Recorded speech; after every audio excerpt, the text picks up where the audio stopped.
E nisim shumë seriozisht në të dyja, pastaj përfundojmë në atë që bëjmë çdo ditë. Me Jonida Ali, shkollën e autoren, moderatoren e këtij programi, me Elona Duro, Velinën e këtij programi. Dhe kemi në mes si veshka mes djamit, dy djem shumë simpatik, është Kevi Kalo që i rikthehet këtij programi që unë kam zënë vendi. Përshëndetje. Në fakt e zure shumë denjësisht. Në vërtet? Të përgëzoj. Faleminderit. Edhe pse do të nominojnë në fund. Dhe kemi djalin më bukurosh të Big Brother Albania, që është Jonathan. E tha Elona Duro, në Dancing with the Stars ishte Arbër Çepani, në Big Brother Albania e shpall Elona që më i bukur është Jonathan. Është Jonathani, pastaj vjen Enitare. Shumë faleminderit. Është kënaqësi që të jem me ju sot. Ç'a bëjmë ne mëngjes drektar? Flasim për Big Brother.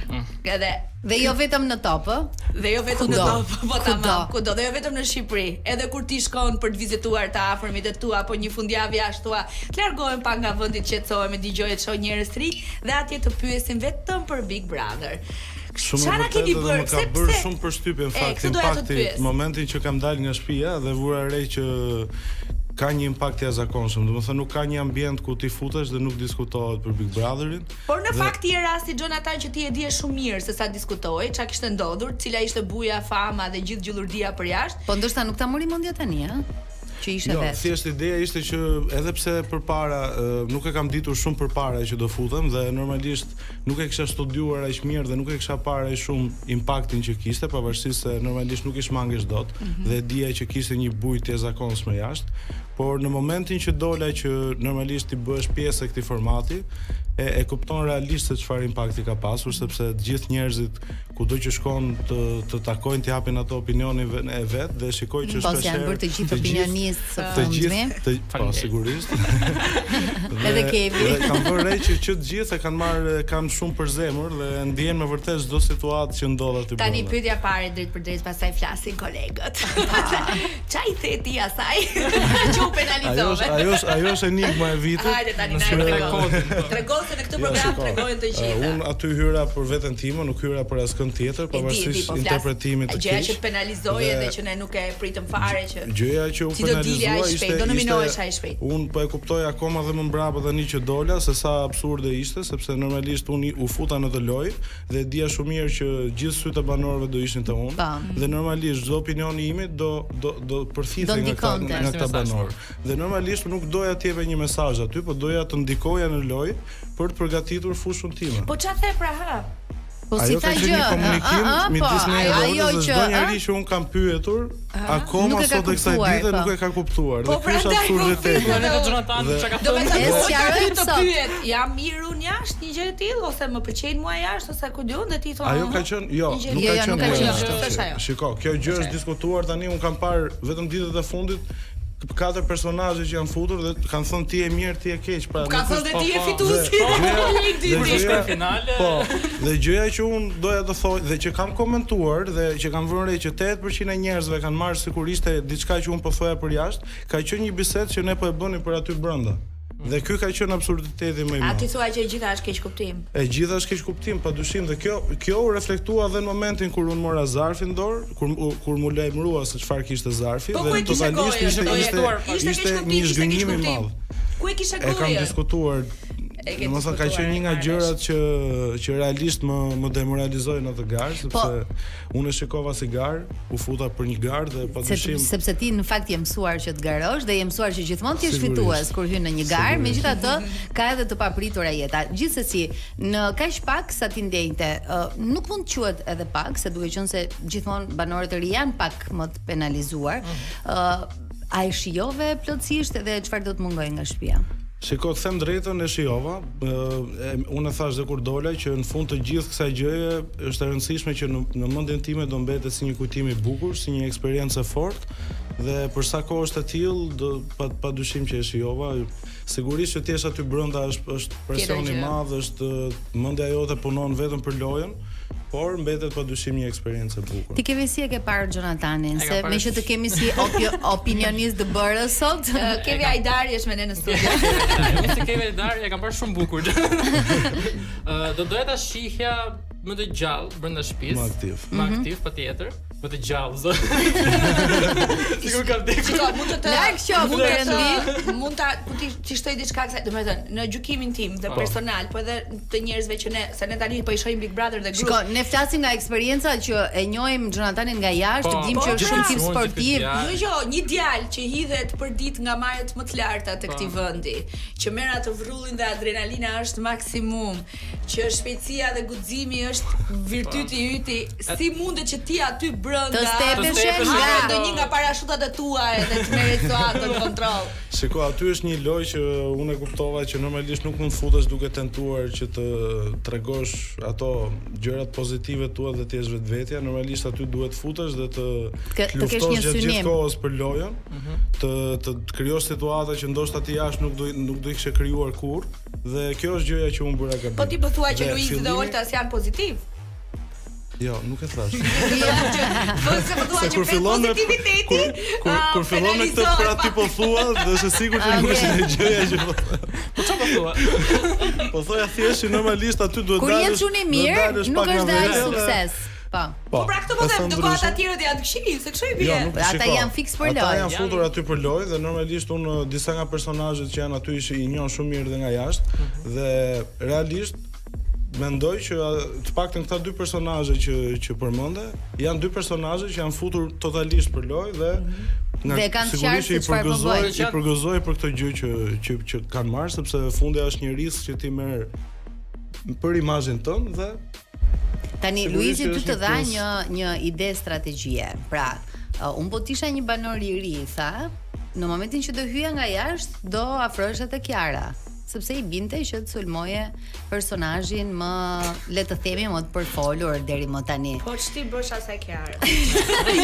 Po për opinionist folë opinionist. Kiara aty nuk e gëzon ta luajë njëri se dhe Luizi direkt fare dhe bllokat aty dhe çka kishim Kiara.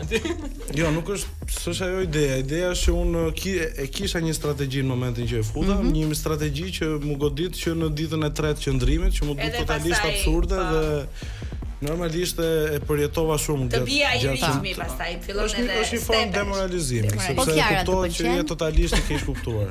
Kiara është një vajzë shumë e mirë dhe e do Kiara një hedhje me parashut. Janë po të gjithë banorët që janë aty, jam i sigurt që sa dalin do vinë fluturojnë. Zemra hedhje me parashut kemi bë dhe ne? Kurse që për djalin se që nuk jemi Big Brother. Po do t'i tregoj Johnny diçka pastaj. Kur filloi reklama. Ua, po jemi na e thuaj tani. E mi se ç'është histori un kam prezantuar një edicion të juaj europian, hedhet me parashut nga mali Shashit. Mos gaboj, ka qenë diku viti 2004-2006. Po, shumë herët u kam qenë Top News atë kohë dhe ishim gjatë gjithë kohës në transmetim Top News si maraton. Më ka lutur Johnny dhe babai i tij dhe nuk. U shkoja me makinë bëja intervista lart, brisja poshtë, brisja tip vinin ato. Pra, ndoshta këtë vit apo Jo, kurse kam bërë 50 kg. Pra në këtë pikë Elona Duro, shoqja jote është më guximtare se ty. Ti e hedhur. Unë e kam provuar shashicën dhe është një adrenalinë pa parë. Unë atë ditë kisha dhe ditëlindjen dhe piloti që fluturoi me mua ishte Maqedonas.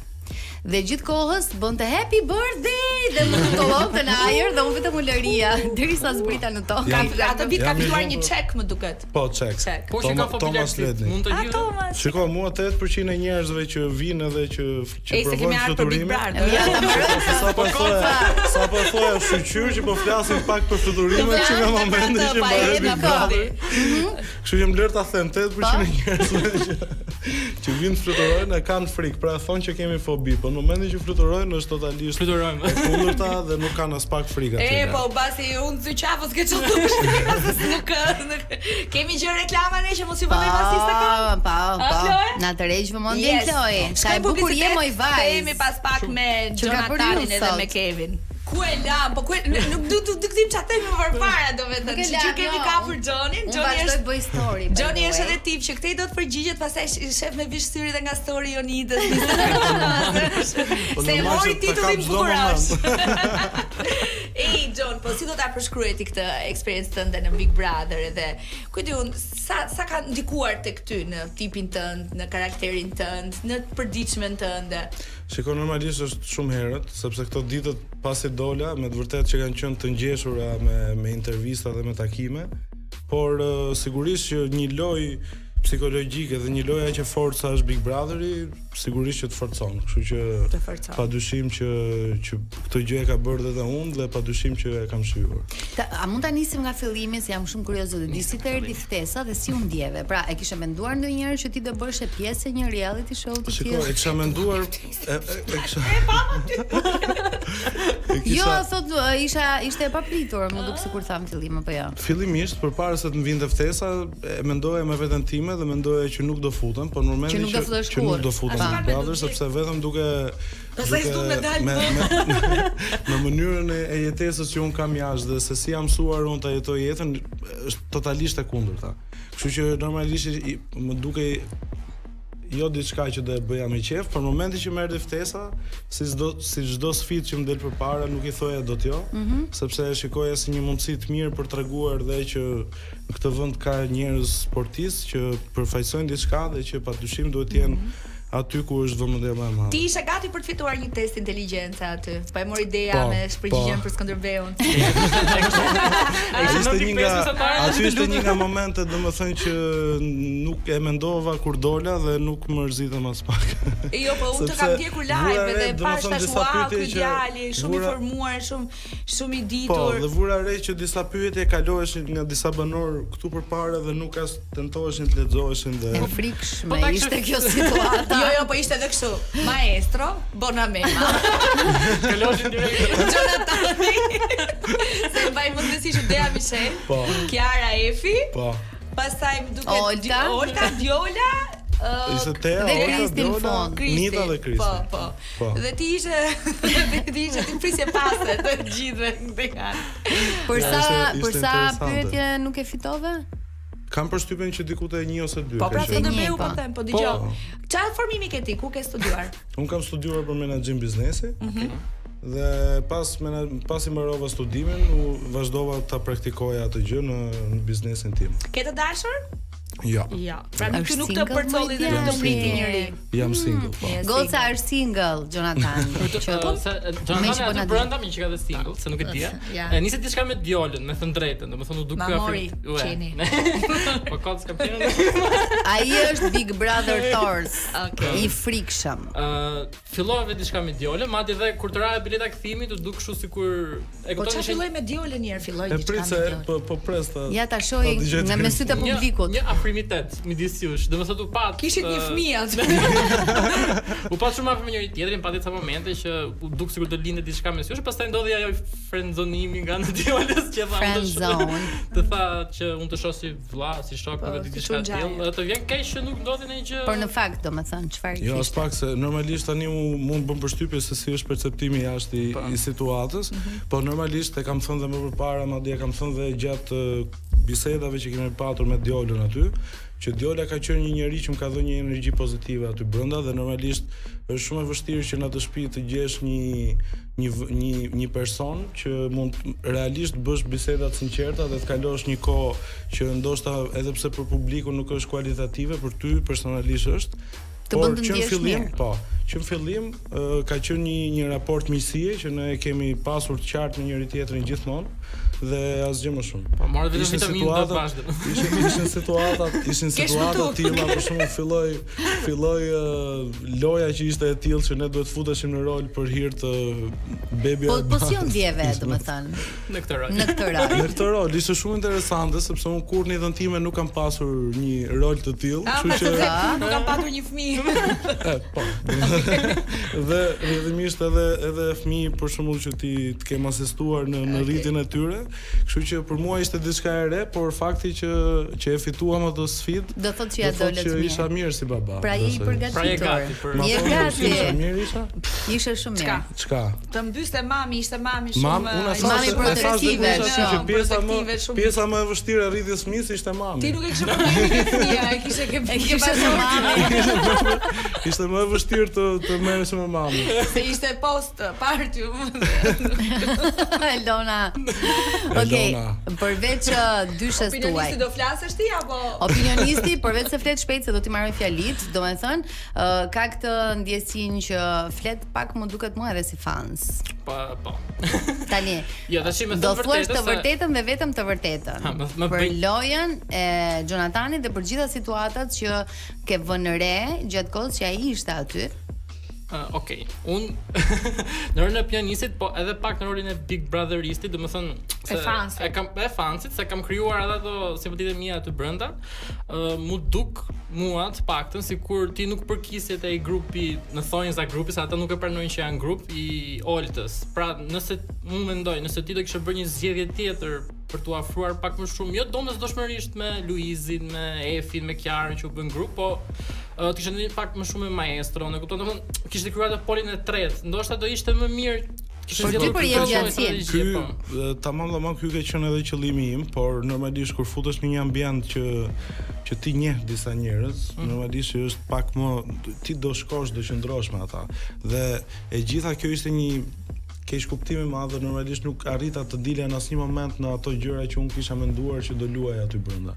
Dhe u preqën në fillim, pra u preqën në start rrugtimi. O John, domethënë kishe realisht menduar një lojë apo se mua nuk më duk fare në asnjë moment?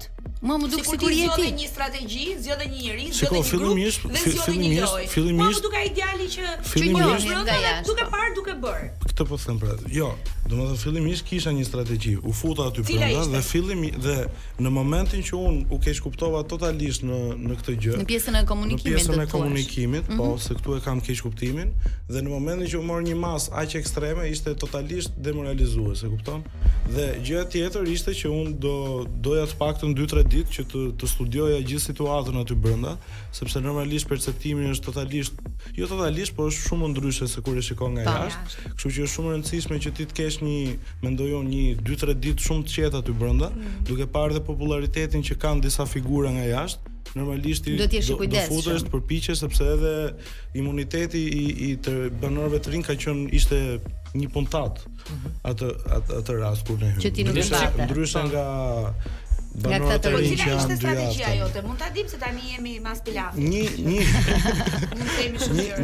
nga gjërat që unë mendoja ishte të krijonim këtë thonjza, nëse do i quajmë grupimin e tretë, sepse e pash që gjatë gjithë kohës edhe para se tyja unë kishte tentativa për ta bërë këtë gjë nga banorët aty dhe normalisht do mu duk një rast shumë i mirë për ta shfrytzuar dhe unë këtë gjë. Te ky grup do ishte Jonathan, Maestro, Nita, Diola, Kristi është të tre grupeve.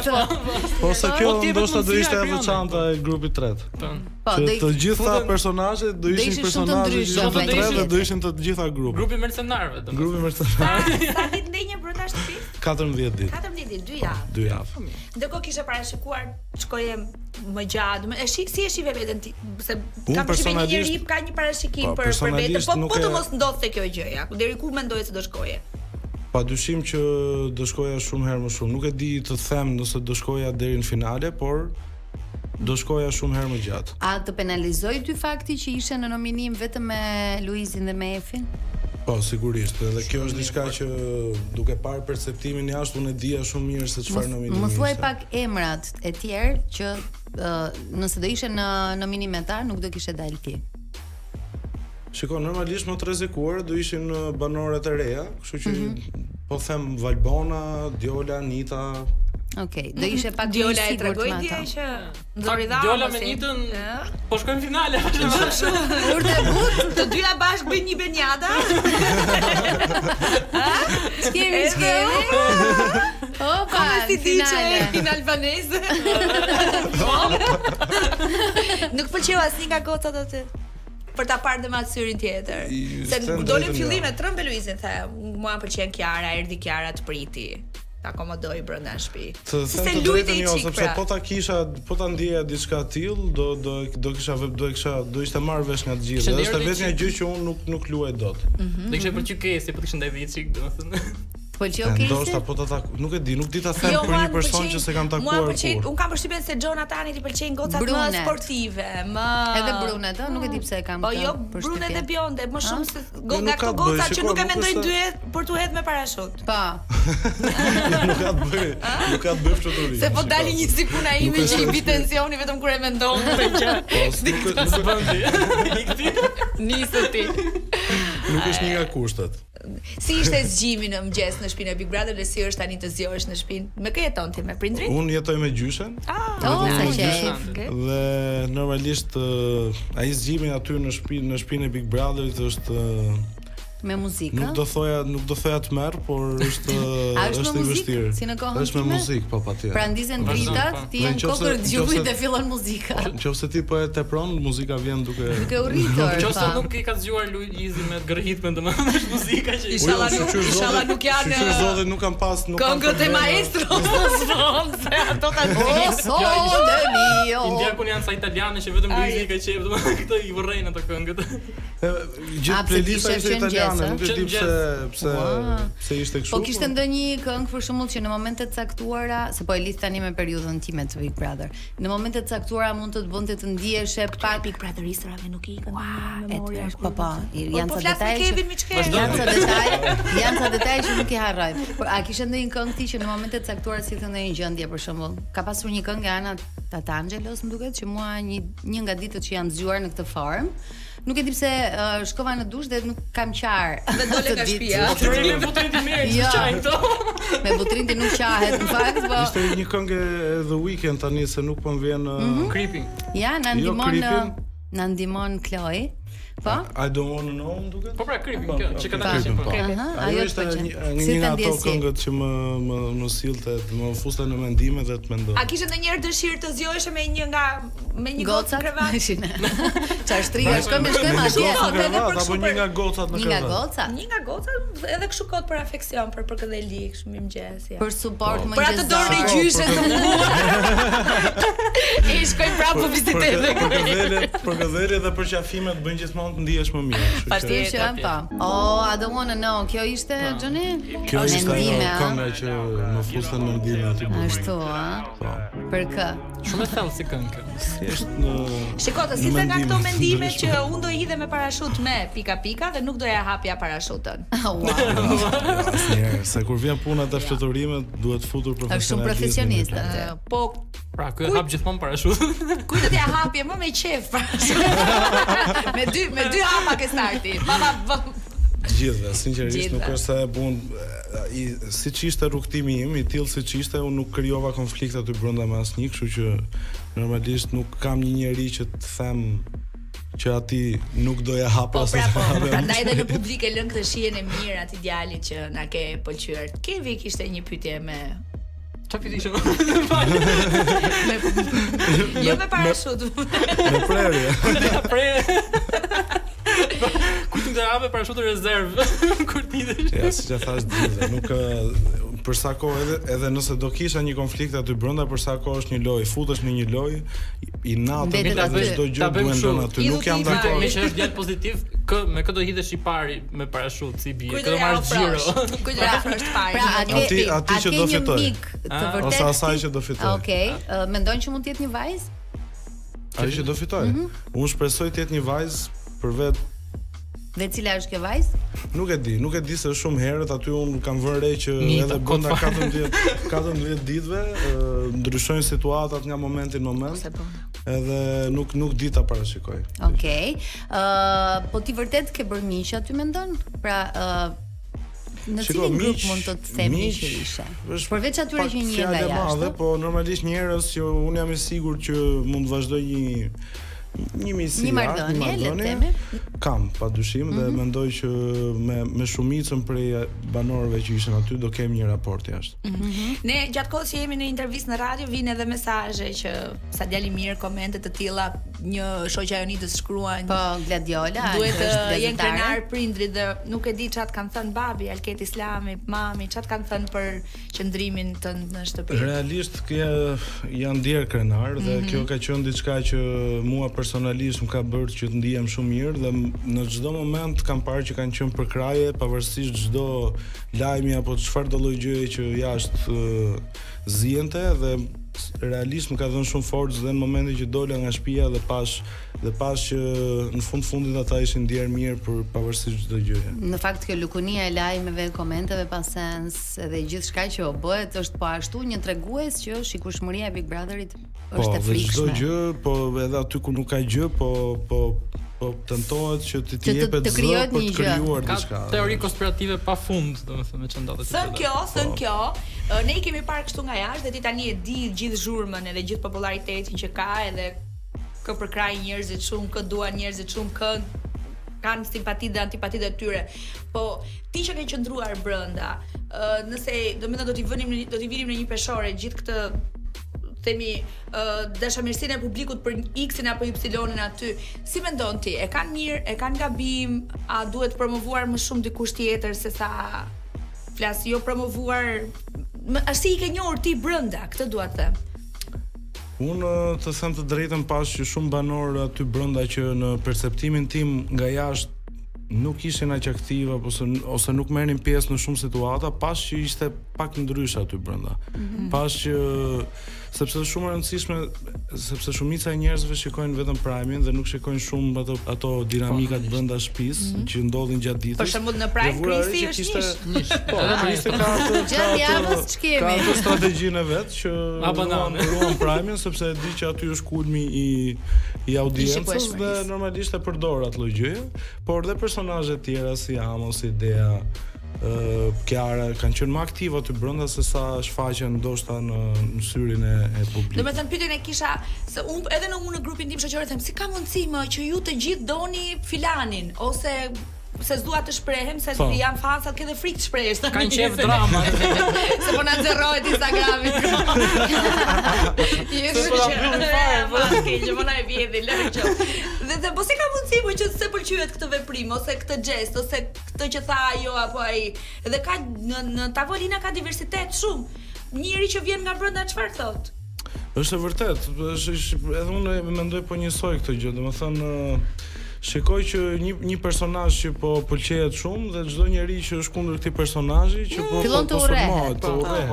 Edhe pse nuk ka rrugë të mesme. Më bën shumë përshtypje që të njëjtat gjëra nëse po i bën ky personazh, nëse i bën një femër, kjo femër po e gjykohet. Ato vjen keq se në një ndeshje futbolli e o me Gjermaninë o me Italinë. Këtu pjesa më e madhe janë me Italinë, me një njeri dhe pastaj të tjerët duket sikur janë jashtë tavoline, jashtë mode, jashtë bisede, jashtë shekoti kundërshtohesh ti bësh. Ndërkohë që aty ka vërtet figura, emra, fytyra, profesione shumë interesante. Për shembull deri para pak kohësh ishte duke fjetur gjatë gjumë ku diun Tea, po Tea është një vajzë kur vjen ose Dea, dhe kur vjen Prime me saj ose pyetet inteligjencës, kupton që janë vajza për tu përkrahur dhe për tu pëlqyer. Është e vërtetë, por që shumë, domethënë imazhet që unë personalisht i vlerësoja më shumë aty brenda shtëpisë që mendoj që kanë një kontribut shumë të madh në shoqëri. Nuk u ballafaqove me këtë gjë jashtë. Dhe vura re që këto personazhe u konsideroheshin aty brenda si lojtarët më të dobët. Dhe kjo ishte një keqardhje e parë që unë ndjeva në momentin që u futa. Për shembull Dea ka kthyer tek testi inteligjencës 10 përgjigje të sakta. Dhe për Skënderbeun po masakrohet çdo ditë. Dhe Kosova është kufim me Greqinë. Elona ata gjëra që nuk falen, me thënë drejtën. Po tash se di, unë edhe kur ndenja 2 muaj brenda në pandemi fillova, kur dola nga pandemia fillova flisja për çart, më dukej sigur jetoja. Elona që një unë jeti kjo e seriozisht. Kur isha aty brenda është që unë kam një memorie të jashtëzakonshme për tekstet e këngëve.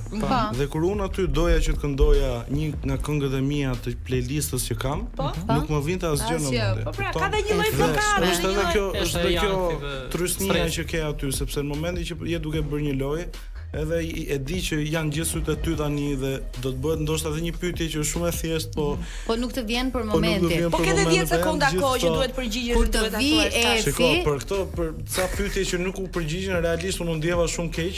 Po, e frikshme. Ishin ca pyetje që ishte e frikshme që për gjimnaz gjithë. Për shembull vlezërit frashëri ishte e pyetja Johnny. Por tha një shoku im vetëm stacioni i autobusit sa herë kemi në Facebookit. Duhet të fiksoj autobus me Atë Plumin ishte Plumin ishte 7 vjeçari nga tuberkulozi, nuk di domethënë. Po edhe kufizimi i Kosovës me Greqinë ishte super gjë. Pra nuk e kuptoj si fitoi ideja. Nëse nuk ka problem. Okej, ishin edhe ca pyetje që ishin si pyetje fjalë kryqe, nuk është se ishte çdo gjë një uri, pra ishin ca pyetje. Kur të vi Efi do i them se e kemi në pjesën e dytë të programit. Po mirë mi shoqe e dashur. Se tha, unë nuk e di kush janë këto që presin paralelet, se kam qenë në Greqi. Okej, sa atje i presin të gjëra të tjera, këtej i presin të gjëra të tjera. Edhe gadishëm. Po më pëlqente shumë se thoshte,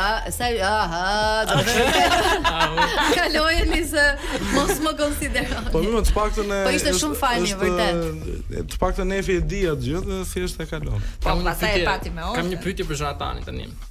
Tani sa u bëre serioz. Po u bëra shumë serioz. Mos keni publicitet kjo pyetja atë? Pyetje. Kemi një këngë, po mbaroje, po. Okej, është vështirë. Tani që ka mbaruar ke dalë dhe e di që ti ke biletën e kthimit të bileta jote. Dhe ku do t'ja jepi, ku do t'ja dhuroje me dëshira të biletën tënde të kthimit nga banorët që janë aty. Tase ti e di tani që do dilje pas 2 javësh, e kupton? Dhe ajo bileta nuk është se do të zhytën shumë punë, e kupton? Kështu që nëse do të jepësh që do t'ja jepi dikujt nga ato që kanë ngelur, diku do ja jepi. Që të mos dilte. Po, e kuptoj. Do ja jepja banorit që banorin që për momentin e shikoj më të rrezikuar që është Nita. Okej. Një biletë shkuar të.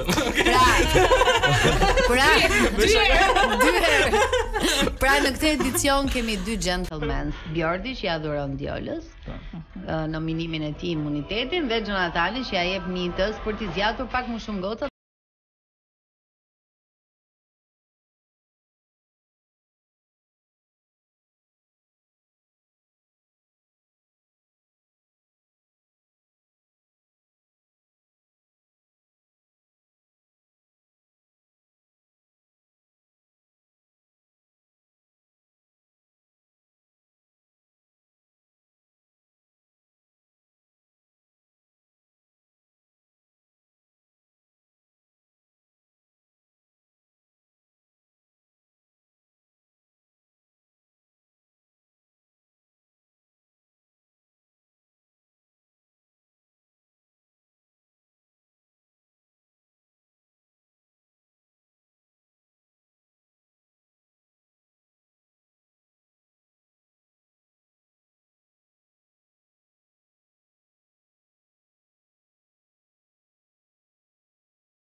Big Brother, Johnny, si po ndihesh në radio?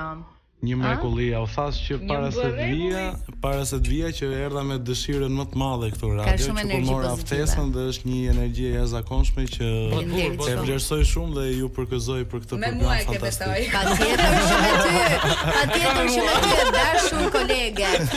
Johnny, ti njohe nga afër pak a shumë, diskutuam gjithçka rreth këtij Big Brotheri, por kemi, duke qenë se jemi drejt fundit të pjesës së parë, do doja të dija si e mendon ti finalen e këtij edicionit të dytë. Pra, a ke një parashikim tëndin se kush mund të jetë 4-shja ose 5-shja ose nuk e di mende sa do jenë?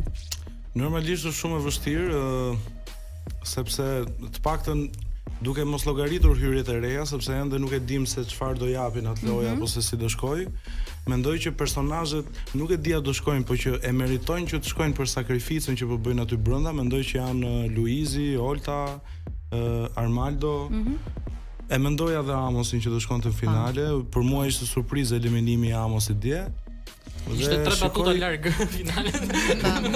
Ndoshta ka qenë një minus për një nga arsyet që Amosi doli, sepse Amosi ka atë humorin që jo të gjithë e kuptojnë. Jo të gjithë e kuptojnë dhe i është keq kuptuar. Vetëm Dea Micheli ja kuptoi. Ose të dy bashkë ja kuptuan njëri tjetrin. John, flasim pak për punët tua tani kur i kthehesh. Çfarë do ndodh për momentin kam shumë projekte dhe mezi po pres që të kthehem në normalitet. Do të mbaroj intervistë. Muajin tjetër fillojnë garat që unë marr pjesë dhe garoj, gara kombëtare dhe gara ndërkombëtare. Në tetor është gara më e rëndësishme e këtij viti që është dhe objektivi im, që është kampionati botror në Bullgari. Kështu që pse jo jam ëndër e madhe për të fituar titullin kampion bote dhe përveç kësaj pres gjithë njerëzit në. Po ti ke treshit ishe hyrë kampion bote. Kampioni botës.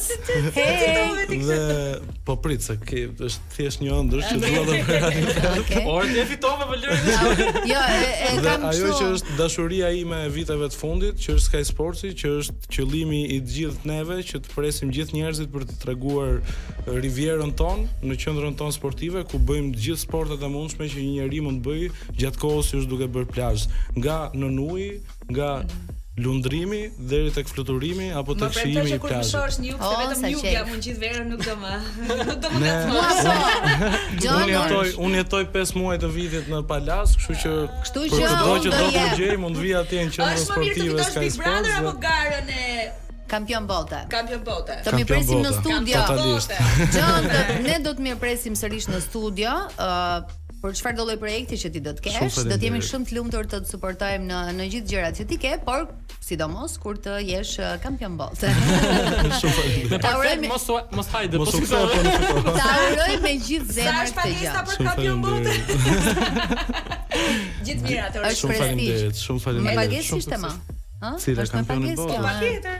Po normalisht që ka një stimul, po e gjitha është ajo ambicia e plotësuar në momentin që fiton një çmim. Ajo medalja i madh i Big Brotherit nuk besoj tjetër. Do jetë deri në fund ka dalë me borxhe ato nga dy brenda sa vetëm ulit ai çmimi.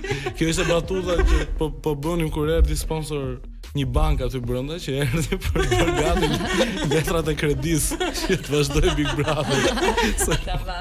Me aq ofendime, por megjithësi po pres të kthehem jetës aq bukur që kam jashtë dhe që e kuptova ato 2 javë që isha brenda Big Brother. E fundit është kur dikush do të kontaktoj për të patur një fluturim të këndshëm me ty nga Maja Llogaras, kur fillojnë këto prenotimet? Ne do fillojmë këtë vit, janë hapur, por këtë vit do fillojmë zyrtarisht nga mesi i marsit dhe mbrapa. Ekipi i Sky Sportsit do jetë gati për çdo që të provojë fluturimin dhe jo vetëm. Edhe zhytjet, edhe lojrat e ujit, edhe lundrimin në det. Lojrat e ujit këto pa djegsi. Elonën e ke për këto sportet e rënda. Tip shak, domethënë tavu. Mund ta eksplorojmë ne, thjesht ta eksplorojmë, jo të rrezikojmë. Shkoti fare. Faleminderit, urojmë shumë sukses. Faleminderit ju të gjitha për energjinë pozitive që keni. Faleminderit. Të presim sërish në pjesën e dytë, jemi me Efin.